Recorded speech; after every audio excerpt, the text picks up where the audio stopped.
So I'm Todd Stewart. I'm Vice President of IT for AMN Healthcare. Looking around, I actually think I see some of our customers in this room, so thank you very much for your support of AMN. We're the world's largest healthcare staffing company. We're just up the road a few miles here in San Diego. So it's always, I always love talking about Emovis. It's probably the service that I have referred more of my IT colleagues to than any other, and I have historically had a pretty aggressive software as a service strategy, but this is a great story about very immediate cost savings, getting rid of a business process within IT that has to be one of the ugliest business processes, which is provisioning your wireless telecom, and finally an implementation process that is so quick and actually requires so little time, I wouldn't even really call it implementation. It essentially takes less than a day. Does everybody's company pretty much do BYOD at this point? Is there anyone who has no BYOD at their company? Okay, so just about everybody is doing this. So, I mean, if you look at the research, the Gartners and Forresters and other media, it seems like most companies are doing BYOD. And for several years, at least for 3 years, there's been MDMs, mobile device management, that kind of helps with the configuration of those devices. So it's not particularly difficult anymore to support and manage the fact that people are choosing their own device. But there hasn't been a solution for what do you do with the back end of the interface with the wireless carriers. The endless phone calls to the help desk of, well, especially now with the new iPhone 5S, where I want to get a new phone and have it activated. I want to port a number. I'm traveling internationally and need that turned on for 5 days. I need a bigger data plan. I need hotspotting on my Android. All of that continual, inbound requests, every one of which requires some kind of support action individually to 4 or 5 different carriers. I know in our case, we had hopes of standardizing on a couple of carriers, and people live in coverage areas, and they live in towns, and we end up needing to support all 4 of them. So you end up with this business process of, great, I let people pick their own phone, they're spending their money on their own phone, but now I have this just massive, adds, moves, and changes, I guess what we would call it. So it seems like most companies are doing this. Very many of them are having a subset of their employees be on the corporate phone bill, rather than trying to do hundreds or thousands of reimbursements a month. For those people where their job role requires that the company should pay their phone bill, it seems like the majority of companies are doing that on these large master phone bills.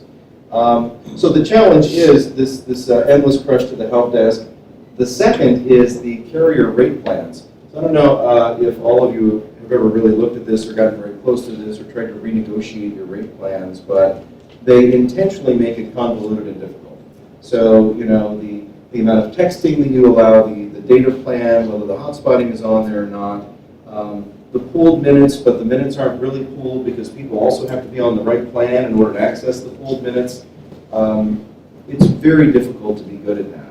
And as Mo said, then the plans change and the rules change over time, and they're also different between carriers. And then how about looking at that 400-page phone bill every month and trying to get chargebacks or trying to get any useful intelligence out of this as to, what are we really doing as a company? International travel's favorite. Before we had Emovis, this was at my 2 companies ago, one of my IT help desk guys was from the Congo. He went off to the Congo, didn't like to think about it, took his iPhone with him, came back with a $5,000 phone bill.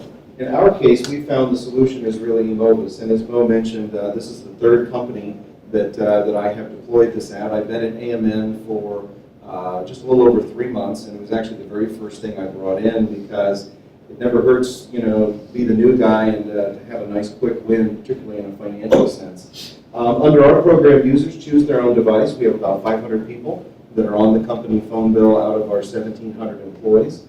We pay for their wireless service. Emovis processes all of those adds, moves, and changes, and it can take a couple of forms. There is a self-service portal where your users can go in, put in their phone number, they get a text message that then allows them into the site where they can self-administer, or you can have your telecom analyst use this as his or her portal into managing the wireless if you want to keep more of a non-self-service model. Or you can integrate it with your service desk software if you want to hook it up to ServiceNow and other things that you support. In our case, we had a telecom analyst that I desperately wanted her to be doing something else, and so did she, because the job is just not that great to deal all day long with these changes. And so as we've rolled out eMobus, we've repurposed her to working on other IT finance matters and contracts and such. It actually did, in fact, reduce our wireless bill by about 30%, and that started in month 2, because it takes a month for what you do with a phone company to finally show up on the bill, which for us is about $120,000 a year. So, you know, going into a new job a month and a half in and having some early savings is definitely a great thing. The way the service setup occurs essentially is you authorize eMobus to have access to your telecom accounts. You call AT&T and Verizon and you say, you know, add this company as an administrator, and then you just walk away.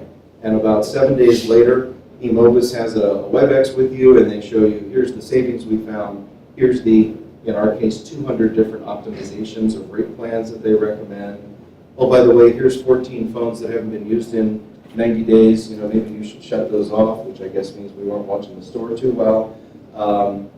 Here's people that are using premium texting to get, you know, horoscopes and donating money to flood victims and stuff, but they're doing that on the company phone bill, which is, you know, probably not even what they intended, but it's certainly not what you really want to sanction. And so it was just a tremendous benefit, and finally we get this insight that I'm sure the carriers don't really want you to have. This is an example of one of our dashboards. That's our AT&T account there, and it describes everything from device time, where the money's being spent, the department chargebacks are presented through here, and also the different buckets of costs that we're incurring from overage charges and texting and data plans.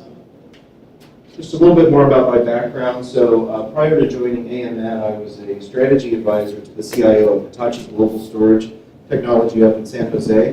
This is a very large $5 billion company, which surprisingly only has 500 mobile devices. They're like the last Silicon Valley company to not really embrace mobility in any sense, much less BYOD. But they have 500 devices. They had also excellent savings, and they had actually really built a competency around managing their telephony and their spend, and they thought they were doing a great job with it. And within that first week, we were able to show, no, actually, if you go forward with this, there's immediate savings that more than pay for this service. And then prior to that, I was with AMN for 7 years. I think we first deployed it, it was back in 2011. We had 1,500 devices there. Similar savings with a much larger amount because of the number of devices. And you know, I think in summary, I would just say that this is very easy to deploy.